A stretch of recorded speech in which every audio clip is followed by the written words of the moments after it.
우리는 은혜를 받은 사람들입니다. 우리는 은혜 받은 사람들이죠. 우리에게 은혜가 어떻게 임하게 됐습니까? 예수 그리스도가 가진 믿음, 예수님이 가지신 믿음이 있다고 그랬죠. 그리고 그리스도를 믿는 우리의 결단의 믿음이 있습니다. 예수님의 믿음과 우리의 믿음, 그 믿음이 우리로 하여금 하나님의 자녀가 되게 했고 거룩한 백성이 되게 했습니다. 우리가 하나님의 자녀가 되었다, 또 그의 거룩한 백성이 되었다라고 하는 것이 우리가 은혜 받았다고 하는 가장 중요한 표현입니다. 이렇게 하나님의 자녀가 되고 거룩한 백성이 된 우리를 바울은 성도라고 부릅니다. 성도.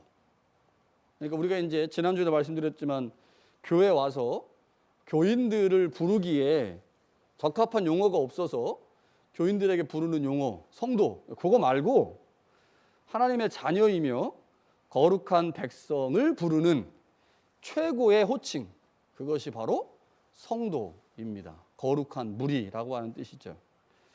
하나님은 우리를 거룩한 무리, 곧 성도로 부르셨습니다. 우리는 하나님의 성도이죠. 하나님의 편에서 볼 때 하나님의 성도, 그리스도인들은 하나님의 가장 값비싼 대가를 지불하고 얻은 존재들입니다. 그 대가, 예수 그리스도의 십자가이죠. 예수 그리스도 그분의 죽음. 그 죽음으로 우리를 얻었습니다.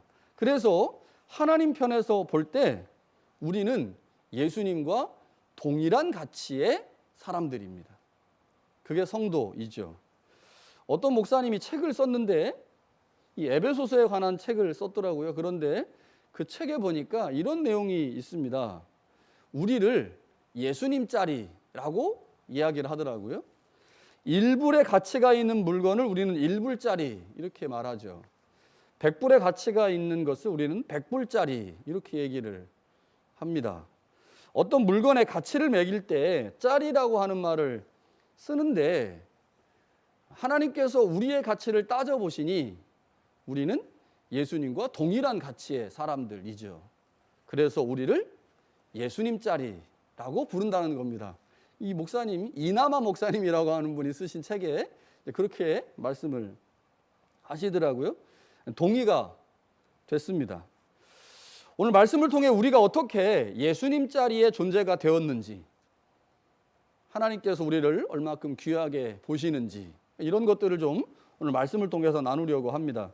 어제 목장 리더 모임을 했는데 3절부터 14절까지 말씀을 쭉 나누다가 원래는 이 본문을 한 번만 설교하고 마시려고 했어요. 그런데 목장 모임을 10월 달에 셋째 주부터 한다고 생각을 하고 다음 주부터 해서 한 2주 정도, 3주 정도 3절부터 14절을 좀 나눠서 설교해야 되겠다라고 생각이 들었어요. 그래서 하나님과 관련된 하나님의 예정을 한 주 설교하고 예수 그리스도의 구속, 그런데 본문에 보면 그의 피라고 하는 표현이 있거든요.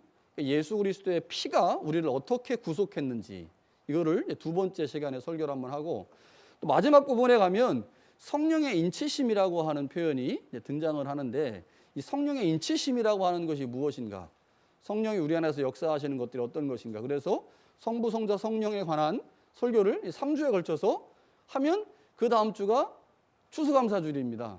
찬양 집회.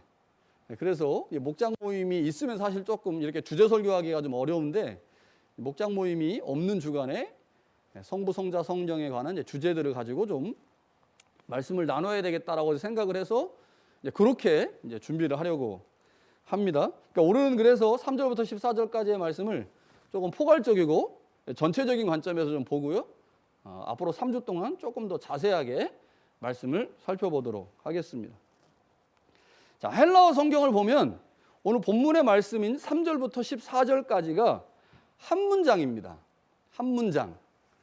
문장이 길어진다고 하는 것은 이제 조건절이, 그러니까 그 주절이고 종속절이라고 하잖아요. 영어로 하면 if, when 이런 종속절이 이제 붙으면, 주절 옆에 붙으면 이제 길어지죠.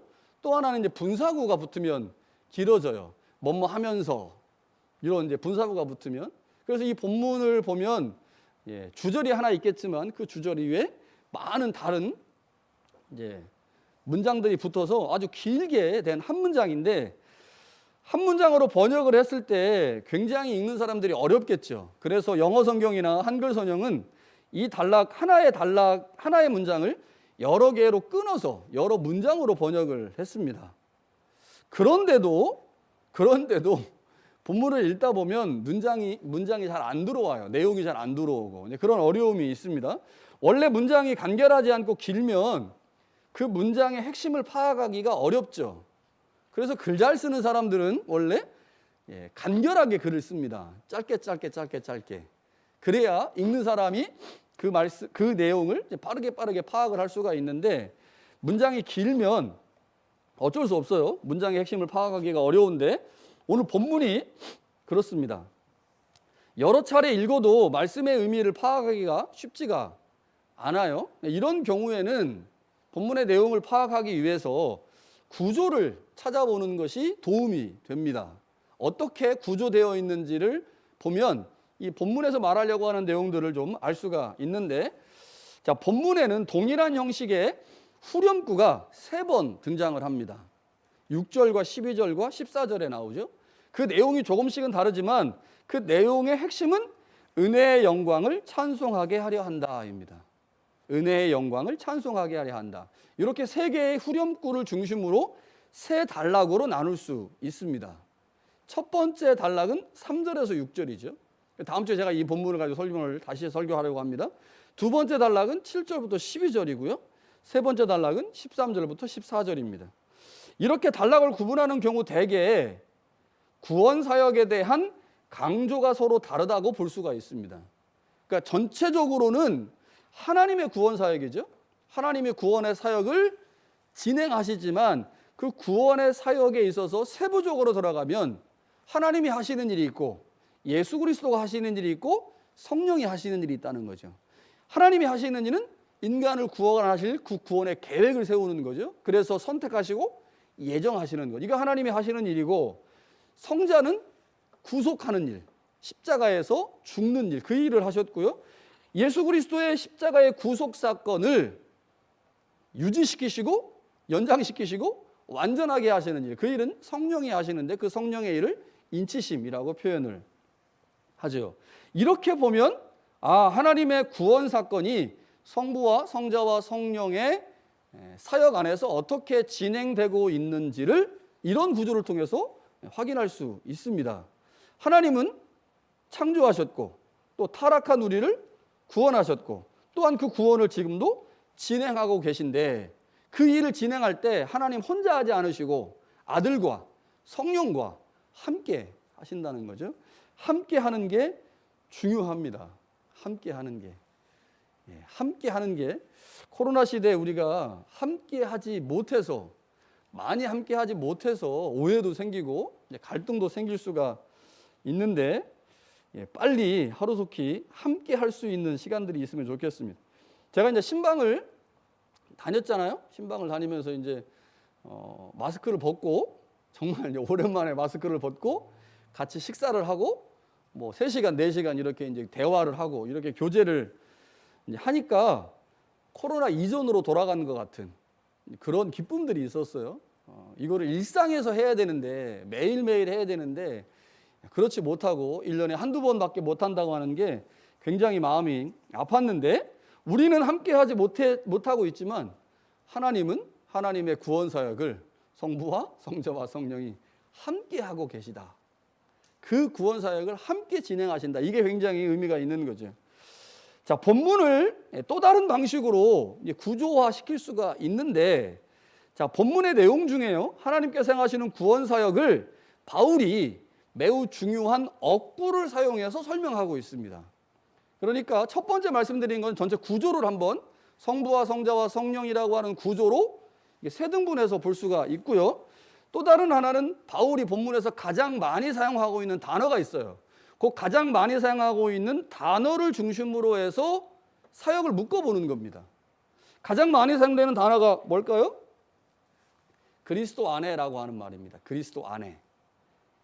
그리스도, 엔 크리스토 맞나?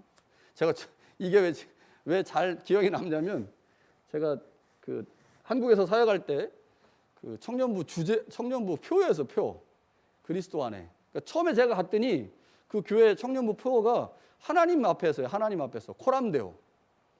그래서 야 그러면 이제 하나님 앞에서 다음에는 그러면 예수님을 표에다 넣자. 그래서 그리스도 안에서라고 하는 표현을 했고, 야 그러면 성령도 한번 넣자.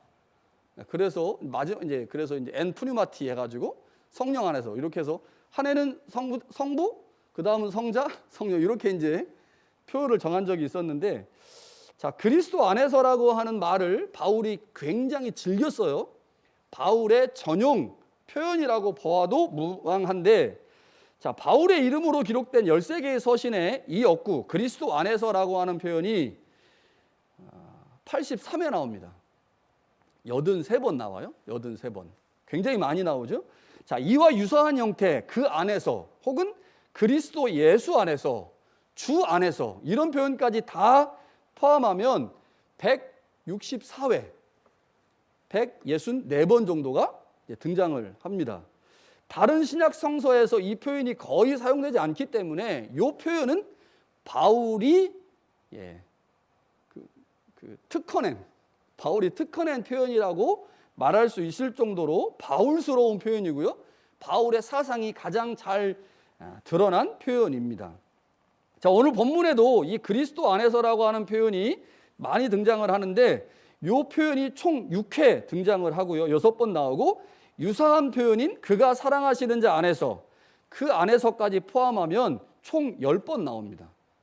그러니까 3절부터 14절까지 굉장히 짧은 본문 안에 상당히 많은 횟수가 등장을 하고 있기 때문에 이 단락을 그리스도 안에서라고 하는 의미로 분석하고 또 분류하고 또 조직화해 볼 수도 있는 거죠. 자, 바울은 이 그리스도 안에서라고 하는 말을 대략 두 가지 경우를 말할 때 이 단어를 써요. 첫 번째는 하나님께서 그리스도를 통해서 하신 일, 그러니까 하나님이 어떤 일을 하셨는데 그 일을 설명하기 위해서 앞에다가 뭐를 집어넣냐면 그리스도 안에서라는 표현을 써요. 그리스도 안에서 하나님이 이런 일을 하셨다. 이런 표현이 상당히 많이 나오고요. 또 바울의 서신들을 쭉 살펴보면 바울이 교회에게 내가 너희를 사랑한다 라고 말할 때 그리스도 안에서 이렇게 표현해요.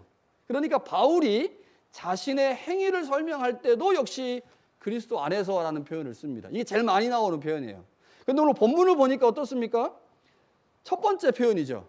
하나님께서 그리스도를 통해서 하신 일을 설명할 때 바울은 요 그리스도 안에서라고 하는 말을 사용하고 있습니다. 자, 그래서 이 그리스도 안에서라고 하는 표현을 중심으로 하나님이 행하신 일을 대략 3가지 정도로 본문에서 찾을 수 있습니다. 첫 번째는 하나님은 그리스도 안에서 우리를 선택하셨고 예정하셨다입니다. 하나님은 우리를 선택하시고 예정하셨는데 그리스도 안에서 예정하셨다는 거죠. 이게 다음 주에 조금 더 설명을 드리겠습니다. 자, 4절과 5절에요. 그리스도 안에서 우리를 택하사 우리로 사랑 안에서 그 앞에 거룩하고 흠이 없게 하시려고 그 기쁘신 뜻대로 우리를 예정했다. 이렇게 말씀하고 있고요.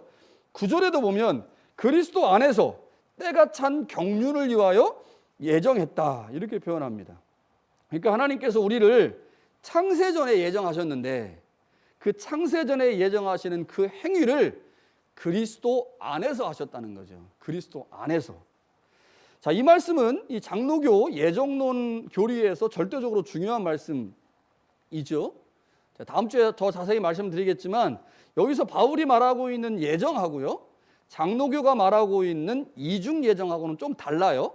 그래서 그 차이를 좀 인식하는 게 필요한데, 자, 여기서 바울이 말하고 있는 예정은 우리 한 사람 한 사람이 어떻게 태어나고 어떻게 살아갈 것을 모두 정하셨다라는 말이 아닙니다. 하나님이 1부터 100까지 쫙 정해놓고 너는 거기에 맞춰서만 살아야 돼 라고 하는 게 아닙니다. 그러면 그게 사람일까요? 로봇일까요? 기계입니다. 기계. 하나님 우리를 그렇게 만들지 않으셨어요. 그거는 우리가 하나님을 잘못 이해하는 겁니다. 하나님은 우리에게 1부터 100까지 딱 정해놓고 너는 그 틀 안에서만 살아야 돼 라고 모든 것을 정해놨다. 그래서 우리는 하나님의 정해진 시간표 안에서 하나님이 원하시는 대로만 살아야 돼. 그거 아닙니다. 그건 하나님 잘못 이해하는 거, 오해하는 거예요. 기독교의 하나님은 그런 하나님 아닙니다. 바울이 지금 말하고 있는 우리를 선택했다, 예정했다라고 하는 말의 의미도 그것 아닙니다. 또 어떤 사람은요, 하나님이 천국에 보내기로 이미 작정하셨고 어떤 사람은 지옥에 보내기로 이미 정하셨다라고 하는 말의 의미도 아닙니다. 바울은 여기서 지옥에 관한 이야기를 안 하고 있죠. 누구에게 지옥이 예정됐다라든지 지옥이 선택되었다든지 지옥을 만들었 이렇게 말하지 않습니다. 그러니까 장로교에서 말하고 있는 이중 예정을 말하는 게 아니에요. 지금 바울이 말하는 거는. 그래서 바울이 말하고 있는 예정론과 장로교에서 말하고 있는 이중 예정론의 차이가 뭔지 어떻게 우리가 그것을 이해해야 되는지를 좀 생각해 보아야 하죠. 하나님께서 우리를 그리스도 안에서 예정했다라고 하는 말은 그리스도의 창조사역, 하나님이 처음에 천지를 만드실 때 예수님이 그 천지사역에 동참하셨거든요. 그리고 하나님이 선택하시고 하나님이 계획하신 십자가라고 하는 구속사역에 실질적으로 행하신 분이 예수님입니다. 그래서 우리가 그리스도 안에서 예정됐다라는 말은 그리스도의 창조사역과 구속사역 안에서 우리를 선택하셨다는 말인데, 조금 더 구체적으로 말하면 하나님이 그리스도의 십자가 사역을 통해서 우리를 구원하시고 우리를 자녀 삼으실 것을 선택하시고 예정하셨다라고 하는 의미로 보는 것이 더 맞습니다. 그러니까 한 사람 한 사람을 예정했다, 한 사람 한 사람의 삶의 모든 부분을 다 정해놔서 로봇처럼 혹은 기계처럼 살아가는 그러한 삶을 예정했다는 말이 아니고, 하나님이 우리를 그리스도 안에서 예정했다라고 하는 말은 그리스도의 사역을 통해서 우리를 하나님의 자녀로, 그리스도의 사역을 통해서 우리를 하나님의 기업으로, 그리스도의 사역을 통해서 우리를 성도로 만드시기로 예정했고 작정했다는 말입니다. 바울은 그렇게 말하고 있어요. 이 바울의 의미를 잘 이해해야 장로교 예정론을 이해할 수가 있는데, 다음 주에 조금 더 자세하게 말씀을 드리도록 하겠습니다. 두 번째는요, 하나님은 그리스도 안에서 우리를 구속하셨습니다. 그리스도 안에서 우리를 구속하셨어요. 7절에 보니까 우리는 그리스도 안에서 그의 은혜의 풍성함을 따라 그의 피로 말미암아 속량 곧 죄사함을 받았다라고 말씀하시죠. 하나님의 선택과 예정, 그리스도 안에서 우리를 선택하시고 예정하셨는데 그 선택과 예정이 예수 그리스도의 십자가를 통해 구체적으로 드러났습니다. 그래서 하나님은 십자가 없이 아무것도 안 하시는 거예요. 오직 십자가를 통해서만 일하십니다. 세 번째는요, 하나님이 그리스도 안에서 우주적 회복을 이루십니다. 이건 우리한테 굉장히 생소한 건데 10절을 한번 보시면요, 하늘에 있는 것이나 땅에 있는 것이나 다 그리스도 안에서 통일되게 하려 하심이라. 하늘에 있는 것이나 땅에 있는 것이 다 그리스도 안에서 통일된다. 무슨 말일까요? 이 말은 하나님께서 예수 그리스도의 십자가 사역 이후에 예수를 만유의 왕과 주로 세우셔서 그리스도를 통해 세상을 통치하신다는 말입니다. 하늘에 있는 것이나 땅에 있는 것이나 땅 아래에 있는 것들이 모두 예수 그리스도를 주로 시인하고 그 앞에 무릎 꿇게 한다라고 하는 것이 빌립보서 2장에 나오잖아요. 그러니까 예수 그리스도가 십자가에서 죽으시고 부활하신 후에 하나님은 그리스도 안에서 이제 온 우주를 통치하십니다. 그 말이 곧 온전한 자가 통치하기 때문에 우주가 온전한 회복을 이루는 거죠. 이제 예수 그리스도는 온 세상의 왕으로, 역사의 주인으로 세상을 다스리시고 통치하시며 회복하십니다. 우리를 선택하고 예정하는 것도 그리스도 안에서, 우리를 구속하시고 하나님의 아들로 삼는 것도 예수 안에서, 온 세상을 회복시키시고 온 세상을 통치하시는 것도 예수 안에서, 결과적으로 하나님이 선택, 구속, 모든 만물의 회복이 그리스도 안에서 이루어진다는 것입니다. 이 말은 뭐겠습니까? 하나님은 그리스도를 통해서만 일하신다는 말이에요. 그리스도를 통해서만. 그리스도 안에서만 일하십니다. 그리스도 안에서만 사역하신다고 하는 말이죠. 성도는 자신의 위치를 잘 정하는 사람입니다. 어디에 있어야 하는지를 정하는 사람이에요. 집에서 온라인으로 예배를 드리는 자리에 있어야 하는지, 아니면 현장에 와서 현장 예배의 자리를 정해야 되는지, 이걸 잘 정하는 사람이 그리스도인들이죠.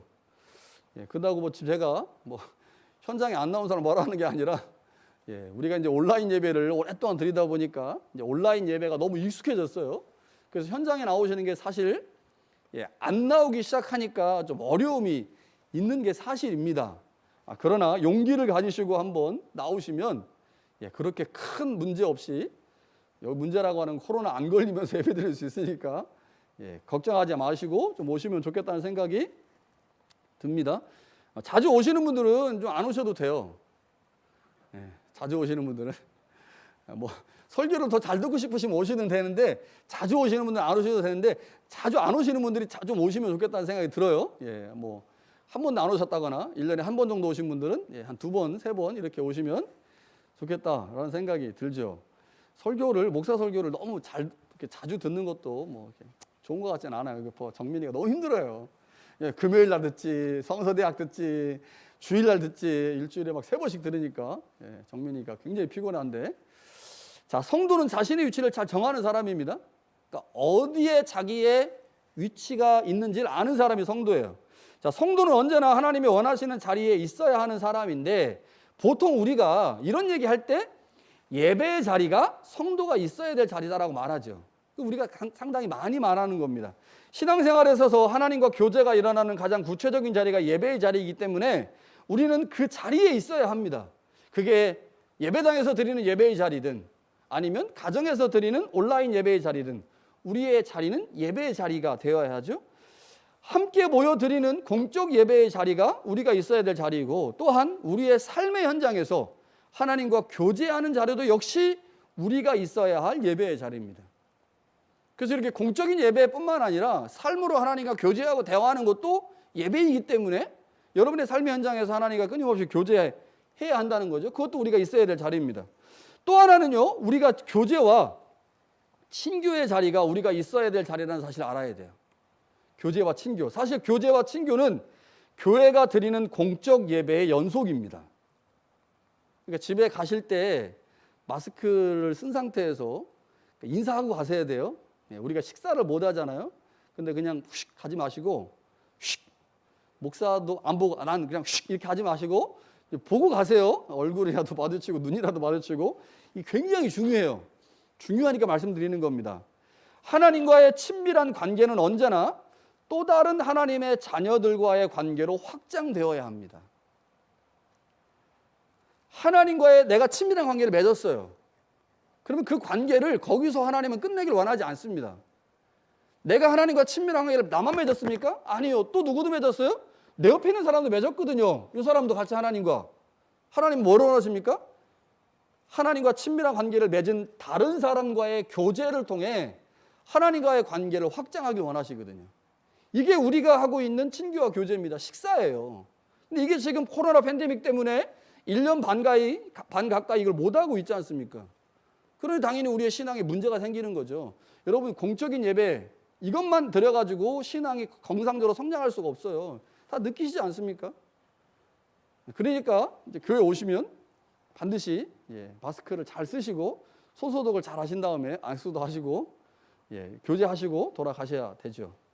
공적 예배가 하나님 사랑의 표현이라면 예배 후에 진행되는 친교는 이웃 사랑의 표현입니다.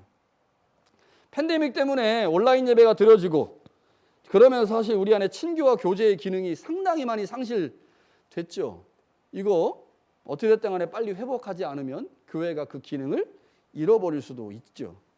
자, 오늘 바울이 우리에게 자리에 관해서 말하면서요, 더 근원적이고 기본적인 자리가 있다. 그러니까 우리가 예배의 자리, 친교의 자리, 교제의 자리, 이거 말고 더 기본적이고 더 중요한 자리가 있다라고 말하는데, 그것이 바로 그리스도 안입니다. 그리스도 안. 그리스도 방 말고 그리스도 안. 우리는 그리스도 안에 머물러야 되죠. 왜 이 자리가 중요합니까? 하나님 아버지께서 일하시는 자리가 그리스도 안이기 때문입니다. 앞에서 살펴본 것처럼 하나님의 선택과 예정, 구속, 그리고 창조 세계의 회복이 모두 그리스도 안에서 일어나는 사건이에요. 하나님은 철저하게 그리스도를 중심으로 그리스도 안에서 일하십니다. 따라서 우리가 오늘 바울이 3절에서 설명하고 있는 하늘의 신령한 복 받고 싶죠? 저도 받고 싶어요. 그럼 뭐 제가 말하면 다 말 잘 듣고 막 말하면 귀신도 나가고 막 병도 고쳐지고 막 신령한 진짜 영적인 이런 목사가 되고 싶습니다. 안 되니까 문제지만 여러분 신령한 복 받고 싶죠? 땅의 기름짐의 복 받고 싶죠? 내가 사업하기만 하면 그냥 사업이 너무 잘 돼. 돈이 그냥 막 덩굴처럼 막 굴러들어와. 얼마나 좋겠어요. 저도 좀 그랬으면 좋겠어. 사업을 못하네. 여러분 이거 복 받고 싶은 거 우리 다 동일한 마음입니다. 여러분 그런데 어떻게 복을 받을 수 있느냐? 하나님이 일하시는 장소 안에 머물러야 돼요. 하나님이 일하시는 장소가 그리스도 안입니다. 그리스도 안. 그러니 내가 그리스도 안에 머물면 그리스도 안에서 하나님의 신령한 복도 받고 하나님의 자녀로서의 권세와 복도 누리고 이 땅의 기름짐의 복도 경험하게 되는 거죠. 그래서 우리가 그리스도 안에 나를 위치시켜야 됩니다. 하나님은 모든 피조물에게 관심이 있어요. 자신이 만들었으니 관심이 당연히 있겠죠. 그러나 하나님의 관심은 특별히 그리스도 안에 있는 자들에게 있습니다. 그리스도의 피를 힘입어 구속을 경험하고 그 안에서 하나님의 창조주 되심과 구원자 되심을 찬양하고 경배하는 자들에게 하나님은 더 큰 관심을 갖고 계십니다. 하나님은 그들을 돌보시고 선한 길로 인도하시죠. 그리고 그들을 하나님 나라의 상속자로 삼으십니다. 우리가 그리스도 안에 거할 때 하나님께서 우리에게 주시려고 작정하신 모든 신령한 복과 땅의 기름짐의 복이 그 안에 넘친다는 것이죠. 자, 그런데 마지막 문제. 도대체 그럼 그리스도 안에 거한다는 게 뭐냐? 바울이 설명을 안 해요. 설명을 안 해. 설명을 좀 해주면 좋은데 바울 서신 안에 야 그리스도 안에 거한다고 하는 것이 무엇이냐면이라고 말해주면 좋은데 바울은 이미 알고 있거든요. 독자들도 알고 있다고 생각하는 것 같아요. 그래서 말하지 않습니다. 여러분 아십니까? 여러분 그리스도 안에 거한다고 하는 말의 의미가 뭘까? 한번 생각을 해봤어요. 다 아는 얘기예요, 여러분들. 첫 번째, 그리스도 안에 있다라고 하는 말은 그리스도를 믿는 믿음을 가진다고 하는 의미죠. 그리스도를 믿는 믿음. 그 믿음을 가지고 주님을 보는 것. 그것이 그리스도 안에 있는 겁니다. 두 번째, 그리스도 안에 있다라고 하는 말은 그리스도와 친밀한 교제를 나누는 겁니다. 이거를 성서는 연합이라고 표현해요. 연합. 그리스도와 연합한다. 여전히 목사님 뭔 말인지 모르겠어요. 그리스도 안에 있다. 그리스도를 믿는다. 그리스도와 하나 되어 연합했다. 세 번째는요. 그리스도 안에 있다라는 말은 그분의 말씀에 순종하는 삶을 산다는 것이죠. 순종한다. 예수를 믿고 그분과 친밀한 교제를 나누고 그 교제를 우리의 삶의 현장까지 가져와서 그리스도의 말씀을 실천하는 순종하는 삶을 산다. 여러분 그게 그리스도 안에 있는 사람입니다. 쉽게 말하면요. 누군가가 나를 향해서 야 당신은 예수 믿는 사람이네 라고 말할 때 예수 믿는다 라고 하는 그 말의 의미가 오늘 우리의 말씀으로 오늘 우리의 상황에서 보면 야 너 그리스도 안에 있다. 세상 안이 아닌 그리스도 안에 있다라고 하는 말로 그렇게 말할 거예요. 똑같은 거죠. 자, 그런데 바울이요 9절에 이렇게 말합니다. 그 뜻의 비밀을 우리에게 알리셨다. 자, 이게 놀라운 건데 하나님께서 그리스도 안에서 선택하시고 예정하시고 구속하시고 온 인류를 회복하시는 일들을 그리스도 안에서 행하시는데 9절에서 바울이 말하기를 그 놀라운 하나님의 비밀이 그리스도 안에서 공개된다는 거죠. 요한복음 15장 15절에 보니까요. 주님께서 이렇게 말씀하십니다. 너희를 친구라 하였노니 내가 내 아버지께 들은 것을 다 너희에게 알게 하였습니다. 우리가 주님과 교제할 때, 주님을 믿을 때, 주님의 말씀에 순종할 때 주님께서 우리에게 너는 내 친구다라고 말씀을 하시죠. 주님의 친구가 된 우리에게 주님이 숨기실 일이 전혀 없습니다. 그게 지금 바울이 말하고 있는 그리스도 안에서 경험하게 되는 비밀이죠. 여러분, 하나님이 나를 선택했다, 예정했다, 구속했다, 온 인류를 회복시키신다. 이거 예수 그리스도 바깥에 있을 때 몰랐던 거예요.